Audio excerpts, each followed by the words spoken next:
नमस्कार. आज सकाळी शेअर मार्केट सुरू झाल्यापासून तेजी होती व दिवसभर तेजी टिकून होती. कामकाज जसे पुढे जाईल तसे तेजी वाढतच होती. आज शेअर मार्केट संपताना सेन्सेक्स हा 632 पॉईंट वाढून 76,532 वर बंद झालेला आहे. निफ्टी हा 206 पॉईंटनी वाढून 23,163 वर बंद झालेला आहे. आजच्या कामकाजामध्ये BSE रिअलिटी इंडेक्स सर्वात जास्त म्हणजे 3.10% वर आहे. BSE consumer goods index 2.70%, BSE IT index 2.65% वर आहेत. BSE fast moving consumer goods 0.30% खाली आहे.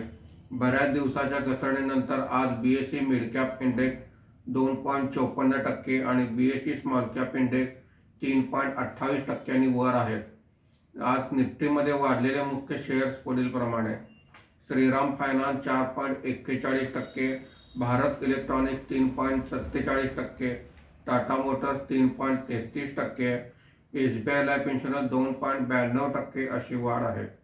आज निफ्टीमध्ये घसरलेले मुख्य शेअर्स पुढील प्रमाणे: Maruti Suzuki 1.20%, Bharti Airtel 1.11%, Asian paint 0.83%, ITC 0.48% असे घसरण आहे. आज टाटा मोटर्स, मारुती सुझुकी सहित काही कंपन्यांचे क्वार्टरली रिझल्ट आलेले आहेत. FIIने 2580 कोटी रुपयांची विक्री केलेली आहे. देशीय वित्तीय संस्थांनी 1793 कोटी रुपयांची खरेदी केलेली आहे. धन्यवाद.